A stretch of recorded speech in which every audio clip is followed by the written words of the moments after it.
On Christmas night in Boston, while the city glowed with lights, a young female police officer sat alone in a small diner, still in uniform, her hands trembling from cold and exhaustion after a long shift.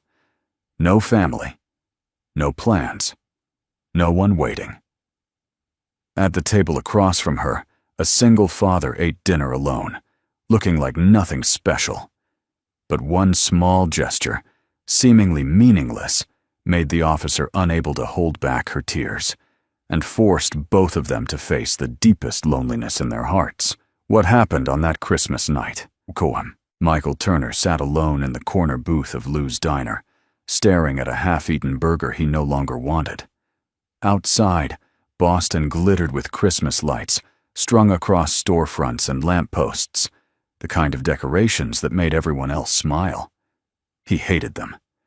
Every blinking bulb felt like a reminder of what he'd lost, what he'd failed to hold on to. The diner was nearly empty at 11 o'clock on Christmas night, just a few stragglers like him who had nowhere else to be. He pulled out his phone and opened the last text from his daughter. Emma had sent it 3 days ago, a photo of her standing in front of a Christmas tree with her mother and stepfather, all of them wearing matching red sweaters. The tree behind them was enormous, covered in gold ornaments and white lights, the kind of tree that probably cost more than Michael spent on rent. Emma's smile was wide and genuine, the kind of smile she used to give him when she was younger, before the divorce, before the distance. Her stepfather stood with his hand on her shoulder, the same way Michael used to do, the same way Michael's own father had done with him, back when things were simpler. The message read, "Going to the Bahamas for Christmas. Love you, Dad." He'd replied with a thumbs-up emoji because he didn't know what else to say. What could he say? That he wished she were with him? That he missed her? That would only make her feel guilty, and she didn't deserve that. He wondered if Emma still thought about those Christmas mornings they'd spent together, or if they'd already faded into something distant and forgettable. He wondered if her stepfather read her bedtime stories the way Michael used to, if he helped her with homework, if he showed up to her soccer games. He probably did. He was there every day, after all. Michael was an architect, successful by most standards. He'd spent the last 15 years designing office buildings and luxury condos across New England, projects that paid well and kept him busy. Too busy, his ex-wife used to say. Too busy to come home for dinner. Too busy to make it to Emma's school plays. Too busy to notice when his marriage was falling apart. The divorce had been finalized 3 years ago, and his ex-wife had moved to Connecticut shortly after. She'd remarried within a year, and Emma had taken to her stepfather quickly. Michael told himself it was good that she was happy, that she had stability, but it didn't stop the hollow feeling in his chest every time he thought about it. This Christmas, Emma was on a beach somewhere with her new family, and Michael had turned down invitations from co-workers who pitied him enough to include him in their holiday plans. He didn't want their pity. He didn't want to pretend to be cheerful while surrounded by people who had families to go home to.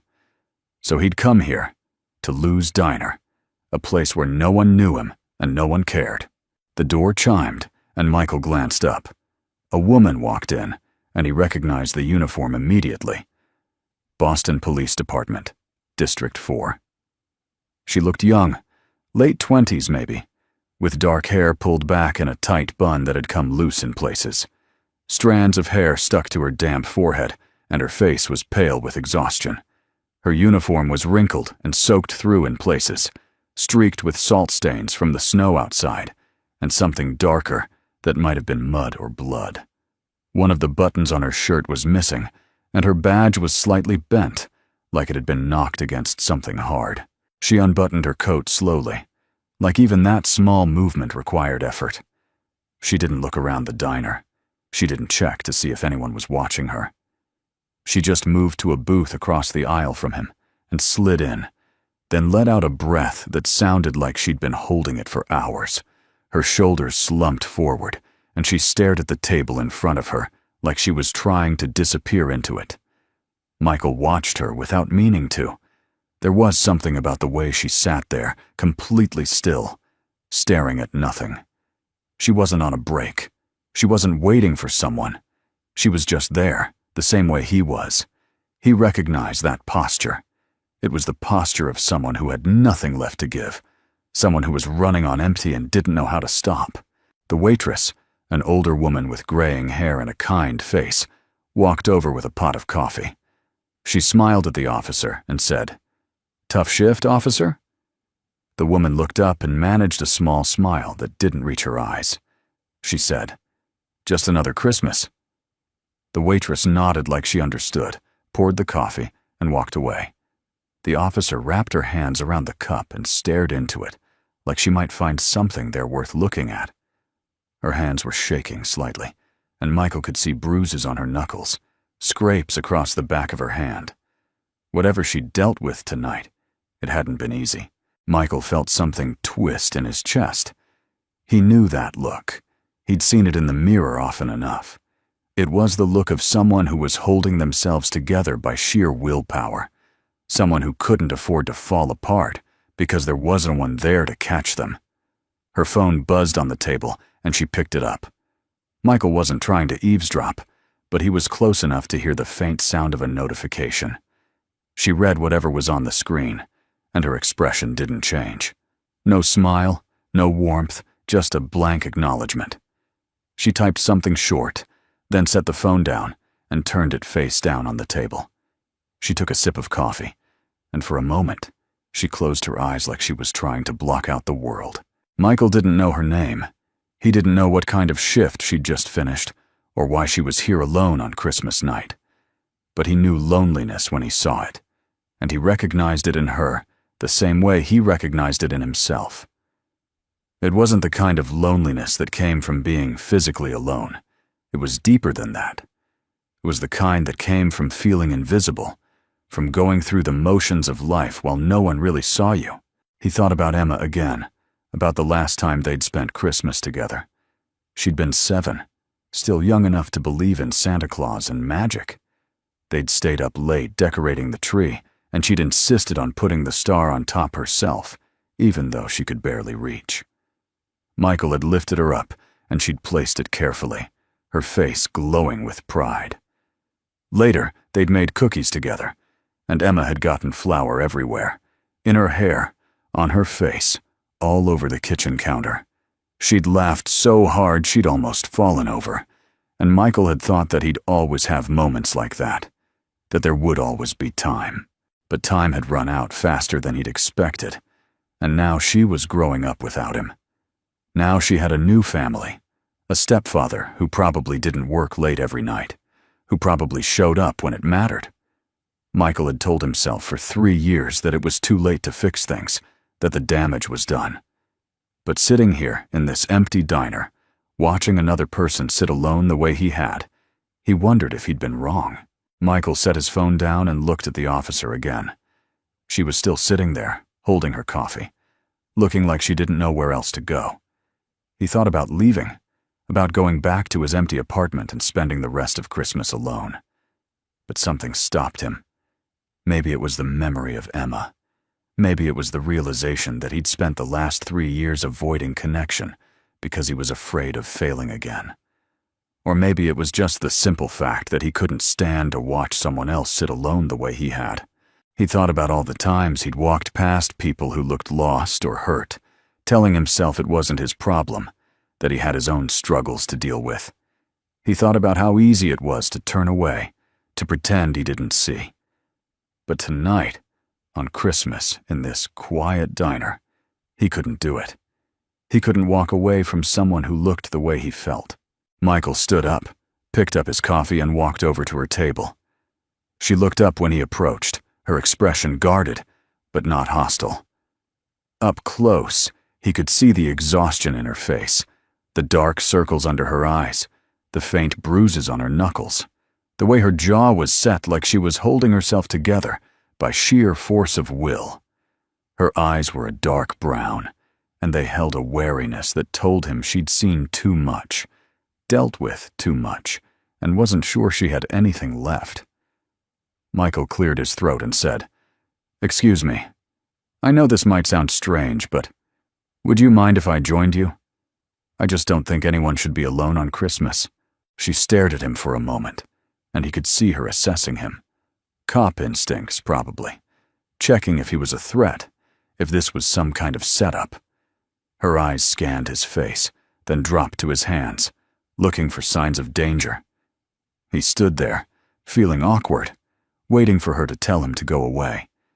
He half expected her to, and he wouldn't have blamed her. Finally, she said, "Sure, why not?" Michael slid into the seat across from her and set his coffee down. He didn't know what to say now that he was here, and for a long moment, neither of them spoke. The diner was quiet except for the faint hum of the refrigerator behind the counter and the occasional scrape of a fork against a plate from one of the other tables. Outside, snow continued to fall, covering the streets in a thin white blanket. The officer took another sip of her coffee and said, "I'm Avery." Michael nodded and said, "Michael." She didn't offer a handshake, and he didn't push. They sat there in silence, two strangers who had nothing in common except the fact that they were both sitting in a diner on Christmas night, neither of them with anywhere else to be. And for the first time in a long time, Michael didn't feel completely alone. The silence between them stretched out, but it wasn't uncomfortable. Michael wrapped his hands around his coffee cup and watched Avery do the same.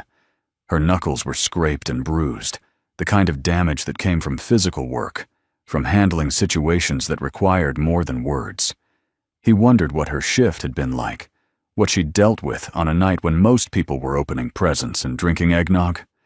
Avery glanced at him and said, "So what do you do, Michael?" He told her he was an architect, that he worked for a design firm downtown. She nodded like she was listening, but he could tell she wasn't really interested. It was just conversation, the kind people made when they didn't know what else to say. He didn't blame her. He wasn't interested in talking about his job either. Michael took a sip of his coffee and added, "We just finished a project in the seaport, luxury condos, the kind of place where people pay millions for a view of the harbor." Avery looked at him with something that might have been curiosity. She said, "Must be nice, designing things that last." Michael shrugged and said, "I suppose. But most of the time, it just feels like pushing paper, making rich people richer." Avery almost smiled at that, and Michael felt something ease in his chest. She took another sip of coffee and said, "Must be busy this time of year." Michael shook his head and said, "Not really. Most people spend Christmas with family. I'm not most people." Avery looked at him then, really looked at him, and he saw something shift in her expression. Recognition, maybe, or understanding. She said, "Yeah, me neither." The waitress came by and refilled their cups without asking. Michael thanked her, and she smiled before walking away.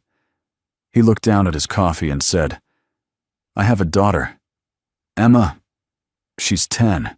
She's in the Bahamas right now with her mom and stepdad." Avery didn't say anything right away, and Michael wondered if he'd said too much. But then she said, "At least you have someone to miss. I don't even have that." Her voice was flat when she said it, like she was stating a fact rather than admitting something painful. Michael looked up and saw that she was staring at her coffee again, her face carefully neutral. He wanted to ask her about it, but he didn't. Pushing too hard felt wrong, like it would break whatever fragile connection they'd managed to build. Instead, he said, "Rough night?" Avery shrugged and said, "Part of the job. Domestic violence call, car accident on the interstate, and a kid, maybe 5 years old, left at a gas station by his parents. They just drove off and left him there." Michael felt his chest tighten. He said, "They found him?" Avery nodded and said, "Yeah, we found him. He was sitting on the curb, crying, holding a stuffed dinosaur. Kept asking when his mom was coming back." Michael didn't know what to say to that. Avery kept talking, her voice steady but strained. She said, "We called child services. They took him. But I keep thinking about that kid, about what kind of people just leave their child at a gas station on Christmas. Michael said, "You did what you could." Avery looked at him, and he saw the weight of everything she carried in her eyes. She said, "Yeah. But it never feels like enough." They fell back into silence. Michael noticed the way she kept her shoulders tight, the way she held herself like she was ready to leave at any moment. She was guarded, and he understood that. He was the same way. Letting people in meant risking failure, and he'd already failed enough for one lifetime. After a while, Avery reached for her wallet to pay for the coffee. She opened it, and a photograph slipped out, landing face up on the table between them. Michael glanced at it before he could stop himself. It was an old picture, faded and creased at the edges, the kind of photo that had been carried and looked at too many times. A little girl, maybe 7 or 8 years old, stood next to a man in a police uniform. The man was tall, with broad shoulders and a strong jaw. He had his hand on the girl's shoulder, and both of them were smiling. Avery grabbed the photo quickly, but Michael had already seen it. He said, "Your dad?" She looked at him, and for a moment, he thought she might not answer. Then she nodded and said, "He died when I was 8. Car accident on duty." Michael didn't know what to say to that, so he didn't say anything.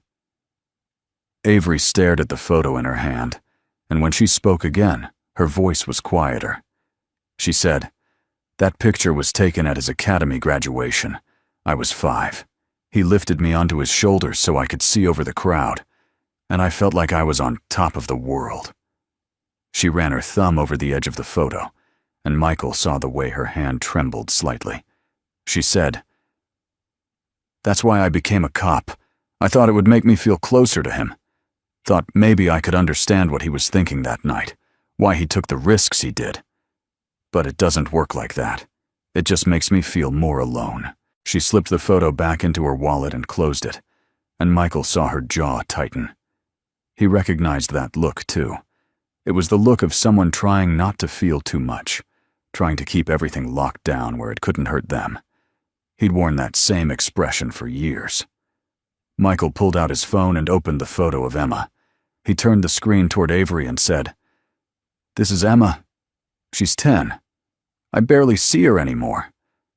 After the divorce, her mom moved to Connecticut. I kept telling myself I'd visit more, call more, but work always got in the way. Now she has a new family, a stepdad who's there every day, and I'm just the guy who sends birthday cards."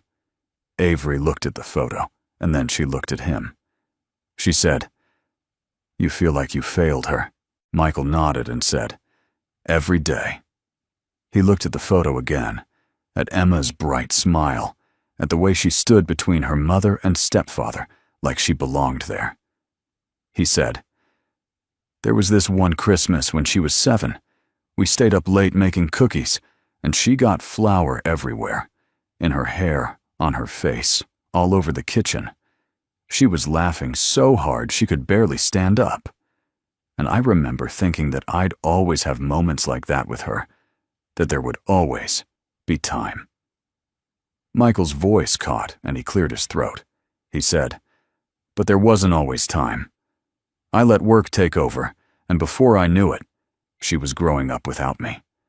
Now when I see her, she's polite, but distant, like I'm someone she used to know."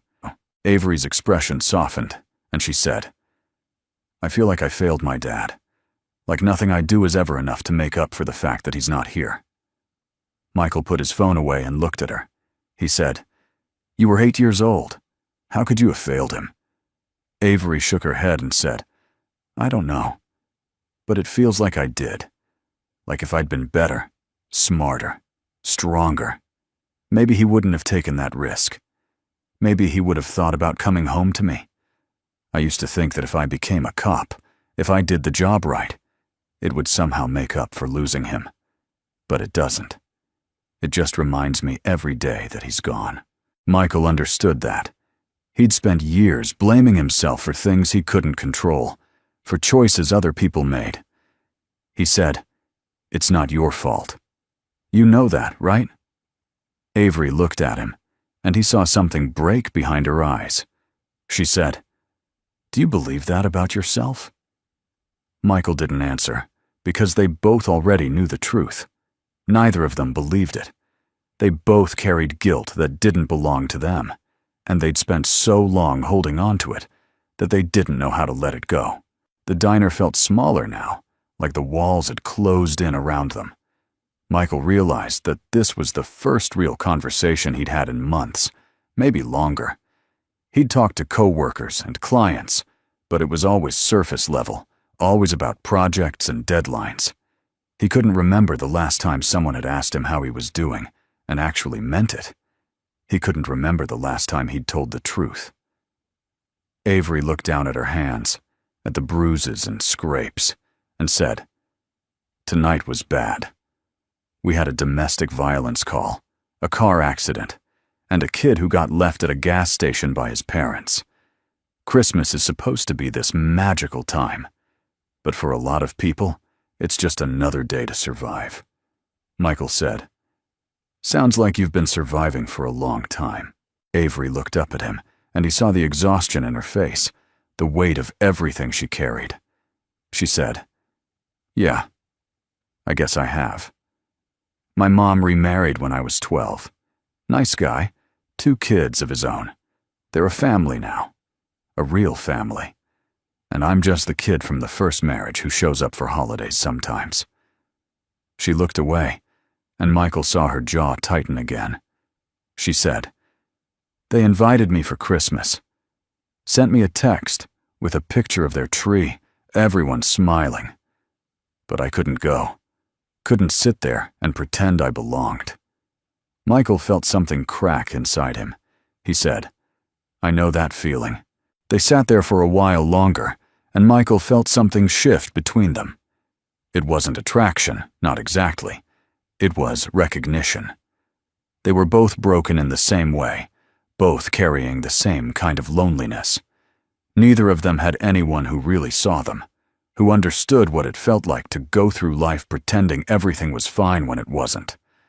But even as he felt that connection forming, Michael also felt the fear creeping in. He'd let people in before, and it had ended badly. He'd failed his marriage. He'd failed Emma. What made him think he wouldn't fail again? What made him think he had anything to offer someone like Avery, who clearly had her own battles to fight? Avery seemed to be thinking the same thing, because she suddenly looked away and said, "I should go. Early shift tomorrow." Michael knew she was lying. He could see it in the way she said it.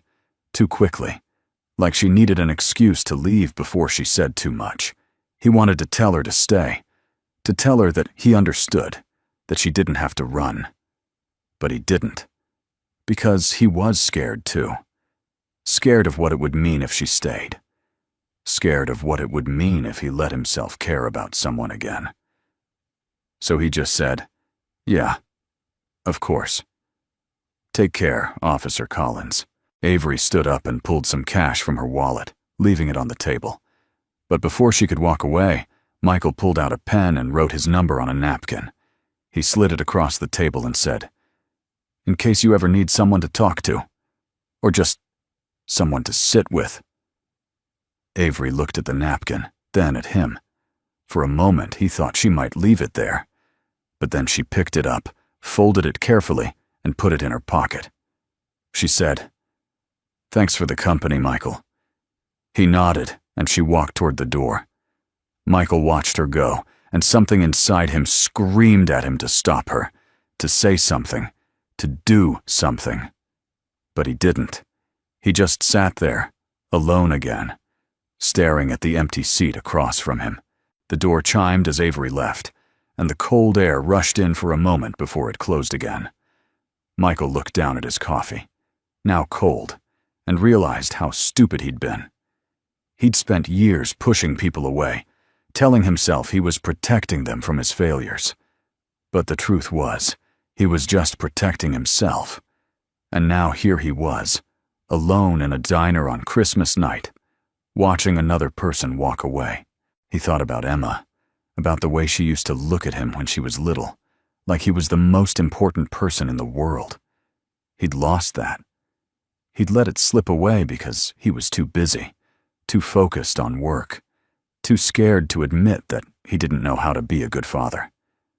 And now he was doing the same thing again, letting Avery walk out that door because he was too scared to try. Michael stood up and left money on the table. He grabbed his coat and headed for the door, but before he could reach it, his phone buzzed. He pulled it out and saw a text from a colleague, something about a project deadline. He ignored it and pushed through the door, stepping out into the cold. Snow was falling harder now, covering the sidewalk in a thin white layer. Michael looked around, but Avery was already gone. He saw her car parked a few spaces down, and she was standing next to it, keys in hand, staring at the diner. She hadn't left yet. She was just standing there, like she couldn't decide whether to go or stay. Michael took a step toward her, but before he could say anything, her phone rang. Avery answered it, and even from a distance, Michael could hear the urgency in her voice. She said something he couldn't make out, then hung up and looked at the phone in her hand, like it had just delivered bad news. She got into her car, started the engine, and pulled out of the parking lot. Michael stood there, watching her taillights disappear into the snow, and felt the weight of the moment settle over him. He'd let her go. Again. Just like he'd let everything else slip away. He walked back to his own car, got in, and sat there in the cold. The heater kicked on, but it didn't help. He felt hollow, like something had been carved out of him and left behind nothing but empty space. He thought about going home, about spending the rest of Christmas alone in his apartment, surrounded by silence and regret. But then he thought about Avery, about the way she'd looked when she talked about her father, about the bruises on her hands and the exhaustion in her eyes. He thought about Emma, about the way he'd failed her, about the way he'd spent the last 3 years telling himself it was too late to fix things. Maybe it was too late. Maybe he'd already burned too many bridges, made too many mistakes. But sitting here in the cold, watching the snow fall, Michael realized that he was tired. Tired of running, tired of being afraid, tired of being alone. He pulled out his phone and stared at it, wondering if he should call her. But he didn't have her number. He'd given her his, but she hadn't given him hers. All he had was the memory of her sitting across from him in that diner, looking just as lost as he felt. Michael started the car and pulled out of the parking lot. He didn't know where he was going, but he knew he couldn't go home. Not yet. Not like this. Michael drove aimlessly through the empty streets of Boston, watching the Christmas lights blur through the snow on his windshield. It was past midnight now, and the city felt like a ghost town. The streets were empty except for the occasional taxi or police car. Traffic lights blinked red and green for no one, and the sidewalks were covered in untouched snow. Everything was still, frozen in time, and Michael felt like he was the only person left in the world. He didn't know what he was doing or where he was going. He just knew he couldn't sit still, couldn't go back to his apartment and pretend the night had never happened. He drove past his office building, dark and empty. He drove past the park where he used to take Emma when she was little, the swings covered in snow. He drove past all the places that reminded him of the life he used to have, the life he'd let slip away. His phone rang at 3 a.m. Michael was parked near the waterfront, staring at the dark water and thinking about nothing and everything at once. He looked at the screen and saw an unknown number. He almost didn't answer, but something made him pick up. The voice on the other end was Avery's, and it sounded different from how it had in the diner. Smaller. Shakier. She said, "Michael, I'm sorry to call. I asked the waitress at Lou's for your number. She remembered you. I just didn't know who else to call." Michael sat up straighter and said, "What's wrong? Where are you?" Avery said, "I'm at the station, District 4. I had to take an emergency shift and it was bad. Really bad. There was a hostage situation, and we got everyone out safe, but I can't stop shaking. I can't go home like this."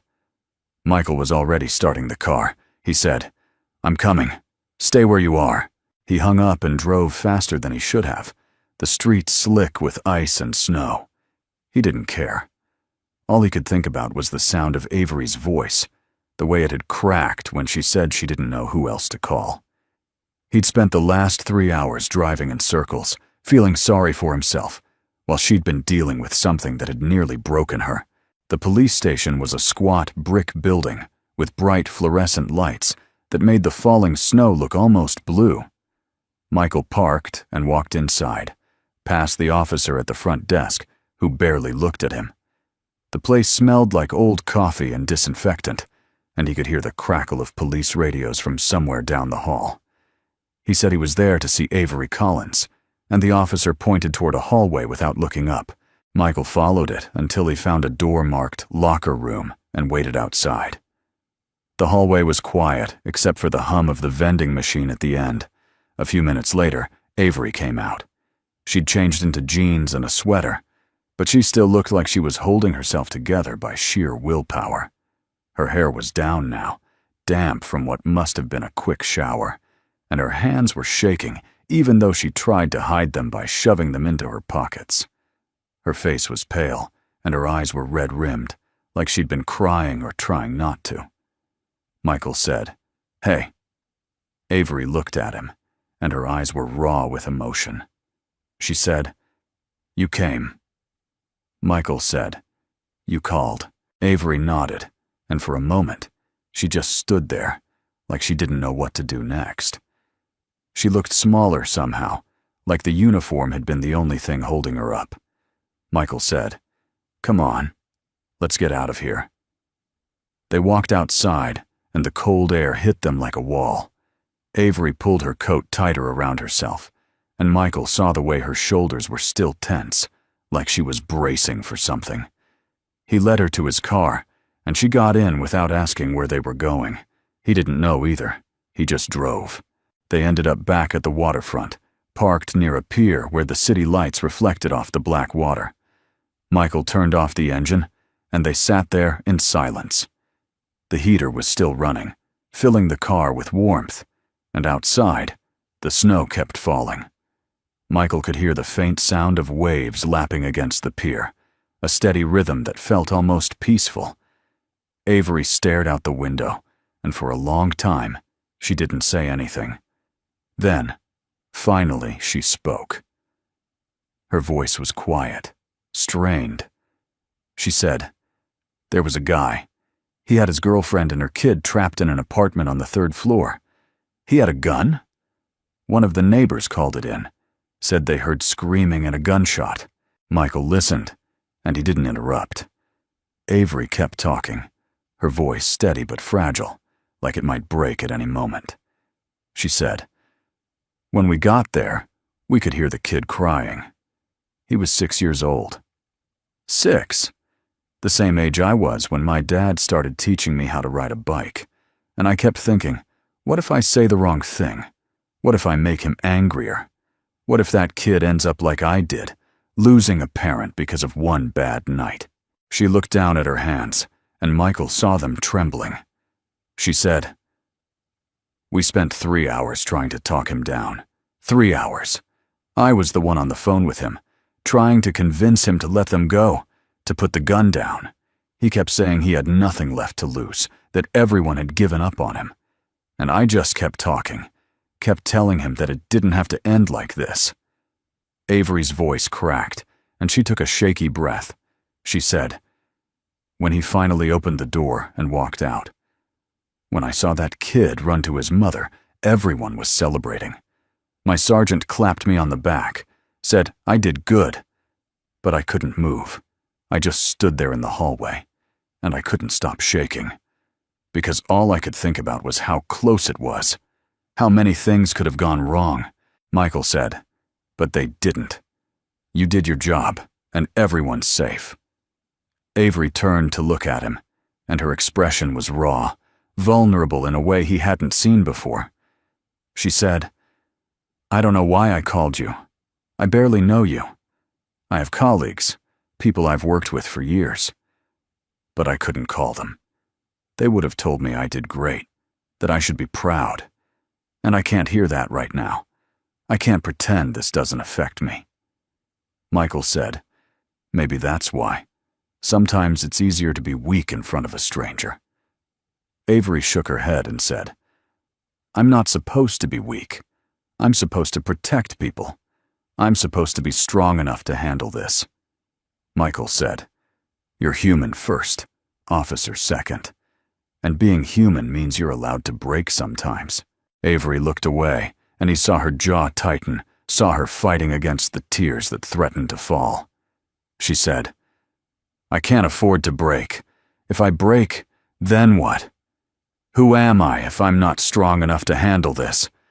My dad never broke. He went out every night and did his job, and he never complained, never showed weakness. Michael thought about that, about all the years he'd spent trying to be strong, trying to be perfect, trying to prove that he could handle everything on his own. He said, when Emma was little, I thought being a good dad meant never showing weakness, never admitting I was scared or didn't know what to do. I thought I had to be perfect, that if I showed any cracks, I'd lose her respect. But all that did was push her away. He looked at Avery, and she was listening now, really listening. He said, I learned too late that sometimes the most important thing isn't fixing everything, it's just staying. Being there when someone needs you, even if you don't have all the answers. Emma didn't need a perfect father. She just needed one who showed up. Avery's eyes filled with tears, and she didn't try to stop them this time. They rolled down her cheeks, and she wiped them away with the back of her hand. She said, I don't know how to do that. I don't know how to let people in. Every time I try, I just end up feeling more alone. Michael said, neither do I. But maybe we can figure it out together. Avery let out a shaky breath, and then she leaned her head against his shoulder. Michael didn't move. He just sat there, letting her be weak, letting himself be the person who stayed. Her hair smelled like rain and something floral, probably shampoo from the station. He could feel her shoulders shaking slightly as she cried, and he realized that this was what it meant to be there for someone. Not fixing their problems, not offering solutions, just being present. And for the first time in years, he felt like he was doing something right. They stayed like that for a long time, watching the snow fall and the city wake up around them. The sky started to lighten, turning from black to deep blue to soft gray. Gradually, the darkness gave way to streaks of orange and pink that spread across the horizon, reflecting off the water in shimmering bands of color. Seagulls began to call to each other, their cries breaking the silence. The sound of waves against the pier continued its steady rhythm, and Michael felt something like peace settle over him. Michael glanced at the clock on the dashboard and realized it was almost 6 in the morning. Christmas was over, and a new day was beginning. The world was waking up, and for the first time in a long time, he was glad to be part of it. Avery sat up and wiped her eyes. She looked embarrassed now, like she'd shown too much. She said, "Thank you for staying." Michael said, "Thank you for calling." Avery managed a small smile, and it was the first real one he'd seen from her. She said, "I'm starving. You want to get coffee?" Michael smiled back and said, "Yeah, I know a place." They drove back to Lou's Diner, and the parking lot was slowly filling with early morning customers.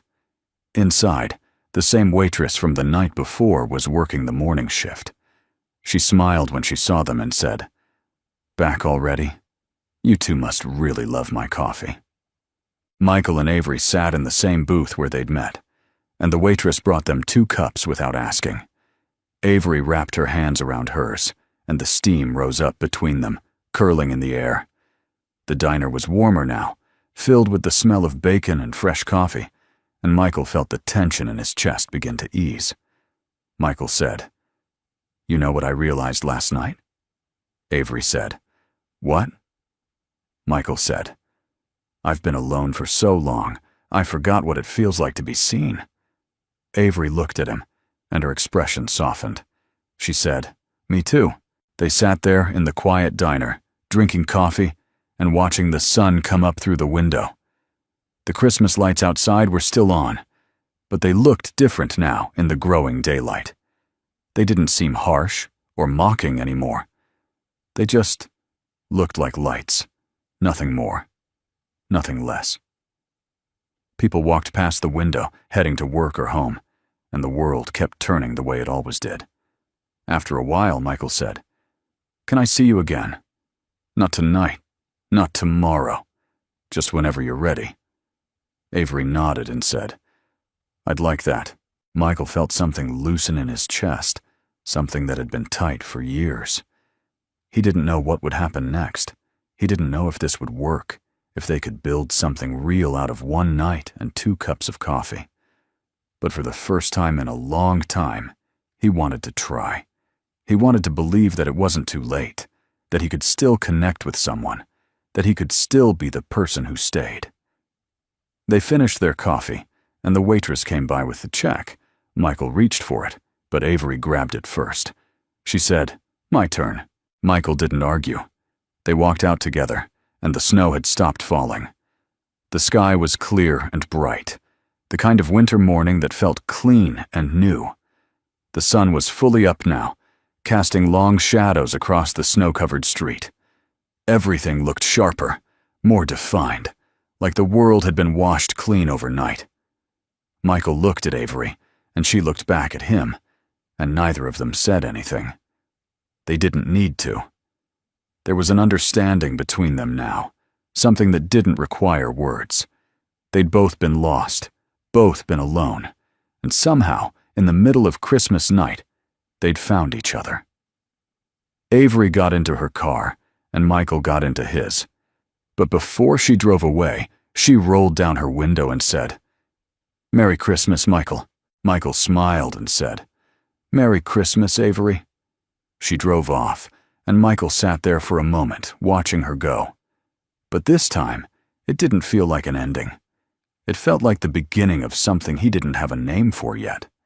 Something fragile and uncertain, but real.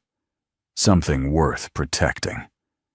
He started his car and headed home, and for the first time in years, he didn't feel lost. He didn't feel alone. He just felt like himself, and that was enough.